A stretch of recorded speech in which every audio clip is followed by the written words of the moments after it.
Genetic research sections revealed humans were on the verge of controlling their own evolutionary path. They weren't just adapting to environments, they were preparing to shape environments according to their vision. Michael shared stories of human survival, medical volunteers fighting global pandemics, engineers rebuilding cities after massive disasters, scientists developing solutions under extreme limitations. Each narrative challenged fundamental assumptions about species resilience. Day one's psychological monitoring systems were experiencing complete breakdown. The human potential was simply too complex to categorize. Looking through massive observatory windows, watching complex satellite networks dance across Earth's atmosphere, the ambassador understood something profound. Humans weren't just another species waiting to be understood. They were a fundamental reset of everything the Stellar Confederation believed about intelligent life. "We're not perfect," Dr. Rodriguez said quietly, "but we're always trying to be better." Those words became the most revolutionary statement Daewin had ever heard. The existential revelation was complete. Humans weren't just a civilization. They were potential architects of a completely new understanding of universal intelligence. Something incredible was happening, and he was witnessing its beginning. The galaxy would never be the same again. The communication chamber was silent. As Daewin prepared his report for the Stellar Confederation, his neural implants trembled with the weight of unprecedented information. This was not going to be a standard diplomatic submission. Dr. Rodriguez watched quietly as he compiled the data. Every sentence challenged hundreds of years of galactic bureaucratic understanding.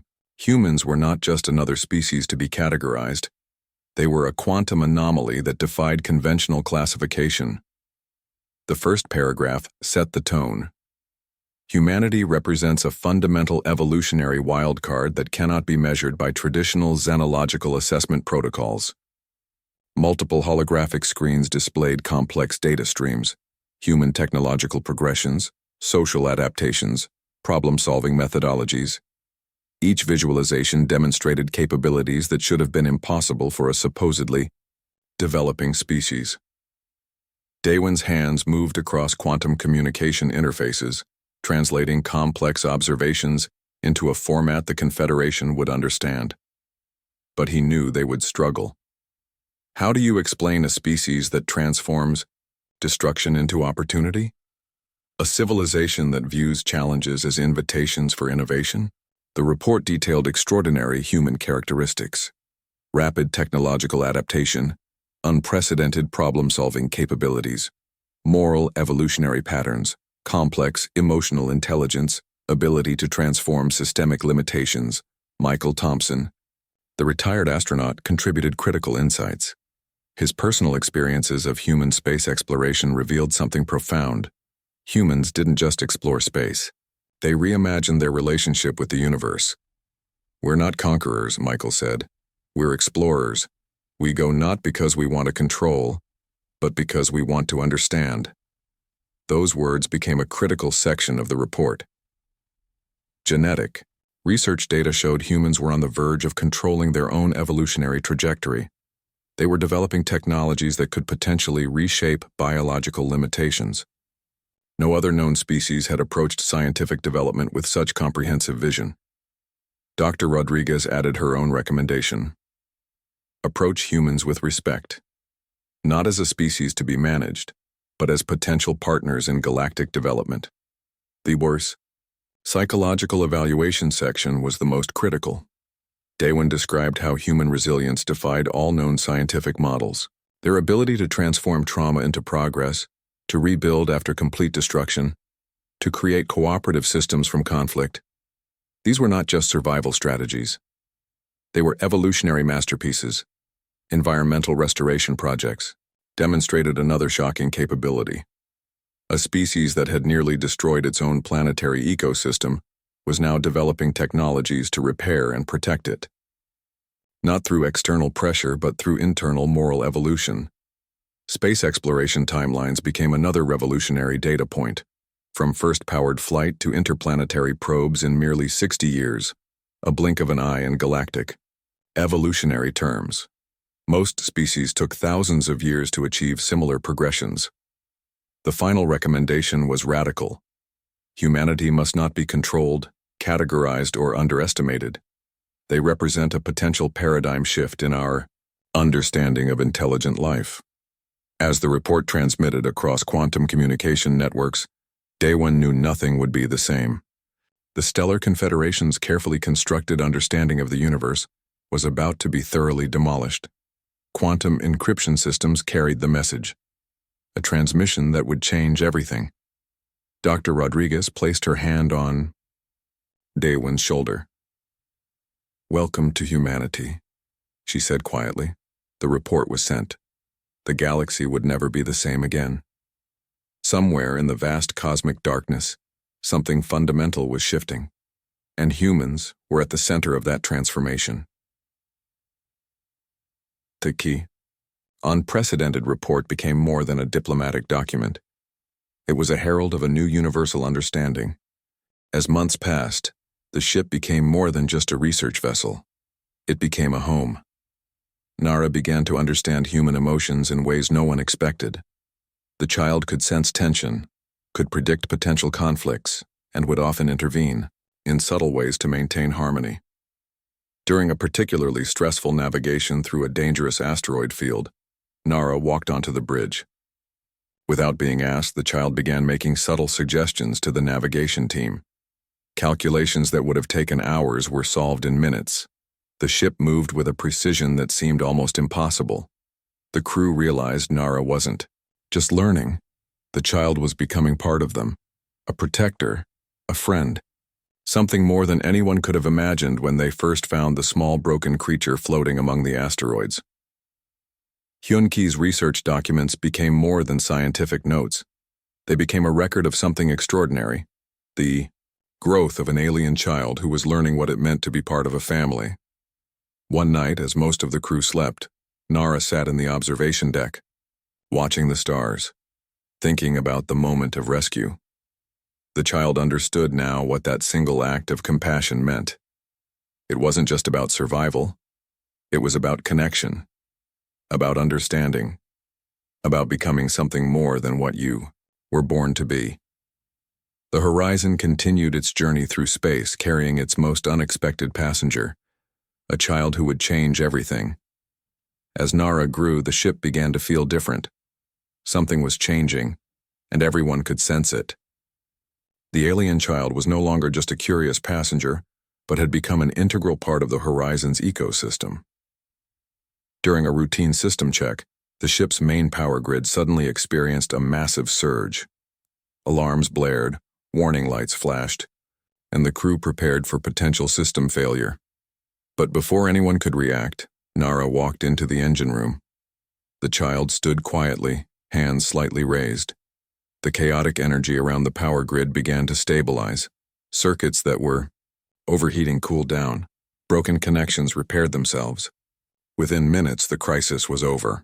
Captain Park watched the security footage in disbelief. "How is this possible?" he asked Hyun-Ki. The scientist had no clear answer. Nara's abilities seemed to defy every known scientific principle. It wasn't just technological understanding. It was something more. A connection with technology that went beyond human comprehension. Weeks later, during a potentially fatal encounter with a massive solar radiation storm, Nara's abilities became even more pronounced. The ship's standard radiation shields were failing. Calculations showed they would be completely exposed in less than 30 minutes.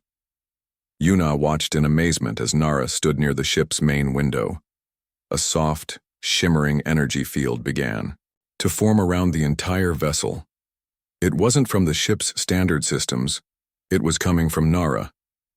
The radiation storm hit with incredible force. Outside, space looked like a violent canvas of electric blues and destructive white energies. But inside the Horizon, everything remained calm. The alien child had created a protective barrier that absorbed and redirected the dangerous radiation. "It's like he's communicating with the energy itself," Hyun-Ki muttered, studying his instruments. The crew began to realize that Nara was more than just a passenger. The child was becoming the ship's guardian. During navigation challenges, Nara would provide split-second calculations that saved them from potential disasters. When communication systems failed, the child could somehow bridge the gaps. One particularly memorable incident occurred when the ship's primary computer system crashed. Normal repair would take days, potentially leaving them stranded in deep space. Nara approached the main computer core, touched a series of complex circuit boards, and restored everything within minutes. "I heard its pain," Nara said simply when asked how the repair was done. The crew realized the child didn't just see technology as machines, but as living systems with their own form of communication. The scientific team struggled to document these abilities. Every test, every observation raised more questions than answers. Nara's biological structure seemed to contain advanced technological capabilities that merged organic and mechanical systems in ways humanity had never imagined. During team meetings, discussions about Nara became more serious. What were the full extent of these abilities? Where did they come from? Was this a result of the child's original species or something more? Captain Park remained cautious but protective. He understood that Nara was not just a scientific marvel, but a living being who had chosen to protect them. The initial act of rescue had transformed into something much deeper, a mutual understanding, a connection that went beyond species or technology. Yuna noticed something else. Nara's protective instincts were growing. The child would spend hours monitoring the ship's systems, making subtle adjustments, preventing potential problems before they could occur. It was like having a guardian angel made of advanced technology and pure intention. The crew's initial scientific curiosity had transformed into something more: respect, wonder, a growing understanding that they were witnessing something truly extraordinary. As the horizon continued its journey through the vast darkness of space, Nara stood watch, not just as a passenger but as a protector, a bridge between what humanity understood and the infinite possibilities that existed beyond their current knowledge. The first signs of trouble came silently. Strange energy signatures appeared at the edge of human-controlled space. Military. Communication networks picked up unusual transmission patterns that didn't match any known alien species. Captain Park received the urgent communication. An unknown fleet was approaching human colonies. Satellite images showed massive ships unlike anything humanity had encountered before. Dark, mechanical, predatory. Nara was different now. No longer a child, but not quite an adult. Something in between. The alien's body had transformed, showing complex technological integration that merged biological and mechanical systems in ways scientists couldn't fully understand. "They are coming," Nara said quietly, standing on the horizon's bridge. The child's voice carried a weight of certainty that sent chills down the crew's spines. The first attack happened near the Jupiter colonies. Massive alien ships descended, their weapons capable of destroying entire settlements in seconds. Human defense systems seemed useless against their advanced technology. But Nara had other plans. The alien child, now more of a technological guardian, interfaced directly with the Horizon systems. The ship transformed. Energy patterns shifted. Defensive capabilities that were previously dormant suddenly came alive. During the Jupiter colony defense, something extraordinary happened. Nara generated a complex energy field that not only protected the human settlements but began to counteract the alien attackers' technology. Ships that seemed invincible suddenly became vulnerable. Yunki watched in scientific amazement. "It's like Nara is speaking a language of energy and technology that we can't even comprehend," he whispered. The military initially viewed Nara with suspicion. How could a single entity developed on a human research vessel become their most powerful defense? But as more colonies were saved, attitudes changed. Nara's abilities went beyond simple defense. The alien could predict attack patterns, redirect energy weapons, and create protective barriers that seemed to defy known physical laws. It was as if the years of living with humans had given Nara a deep understanding of what needed protection. During one critical battle near Mars, Nara did something unprecedented. The alien actually communicated with the attacking fleet, not through words, but through complex technological signals. The result was unexpected. Some of the alien ships simply stopped attacking. They understand now, Nara told Captain Park. Not all conflicts need destruction. The scientific community was overwhelmed. Research teams worked around the clock to understand Nara's capabilities, but the alien remained humble, always focusing on protection rather than displaying power. Yuna noticed something else. Nara's connection to the human crew had become something deeper than anyone could have imagined. The alien didn't just protect human colonies, it protected specific individuals. The crew of the Horizon had become family. Military strategists began to realize that Nara was more than a weapon. The alien was a bridge, a communicator, something that could potentially prevent conflicts before they began. As battles continued, Nara's reputation grew. Stories spread across human colonies about the alien guardian who had appeared from nowhere, a being born from a single act of compassion, now defending an entire species. The unknown alien fleet began to retreat. Their advanced technology seemed ineffective against Nara's unexpected capabilities. What was meant to be a total invasion became a strategic withdrawal. During a final confrontation near the outer solar system, Nara did something remarkable. Instead of destroying the attacking fleet, the alien created a massive energy field that essentially neutralized their technological capabilities. The ships were disabled but not destroyed. "We protect," Nara said simply. "We do not eliminate." Captain Park looked at the being they had rescued years ago. The small, injured creature had become humanity's most unexpected defender, a guardian, born from a moment of pure compassion. As the Horizon continued its journey, Nara stood watch, protecting, understanding, connecting, a living testament to the power of a single act of kindness. Something had changed in the universe, and humanity would never be the same. Years had passed since the Great Defense. Humanity looked different now. Space colonies flourished, and the solar system had become a complex network of human settlements.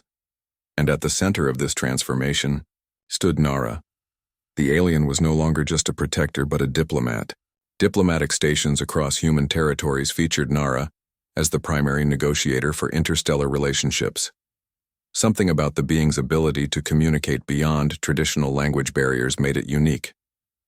During a critical conference on Mars, representatives from multiple human colonies and newly discovered alien civilizations gathered.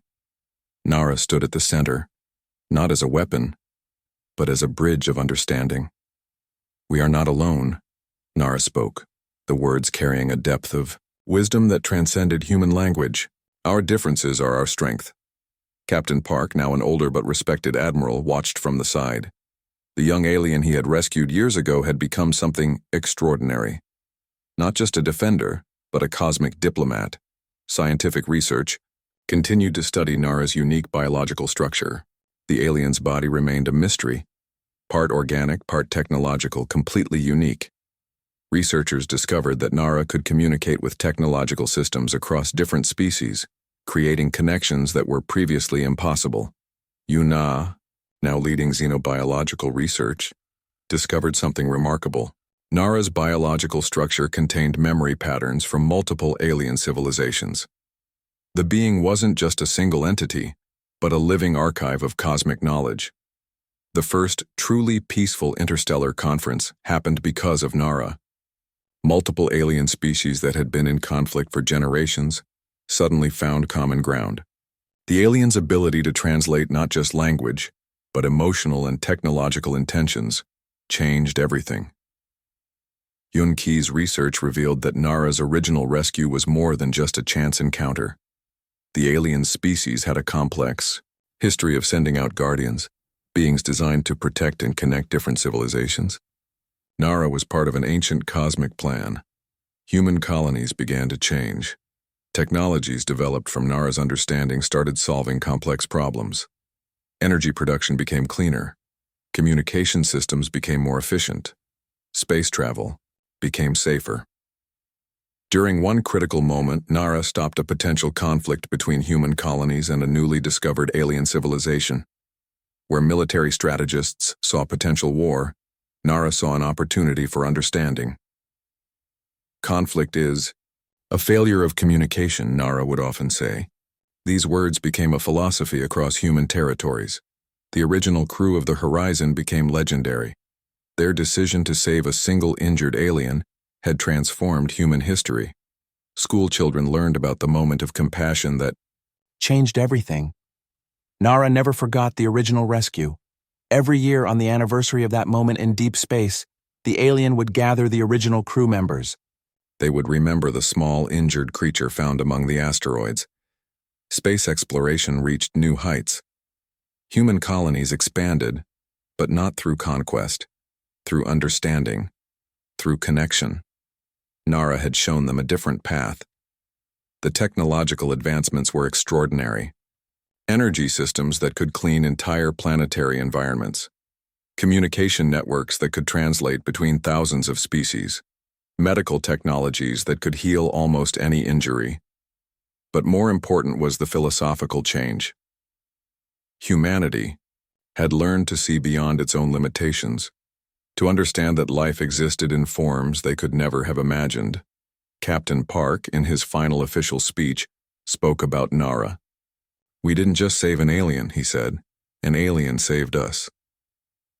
As years passed, Nara remained, not aging in traditional ways but evolving, continuing to protect, to connect, to understand. The universe had become a smaller place, not through force, but through compassion. Through a single moment of kindness that happened years ago on a small research vessel, drifting through an asteroid field. Nara stood on the observation deck of a new space station, watching the stars, remembering, protecting, connecting, a guardian, born from a moment of pure human compassion.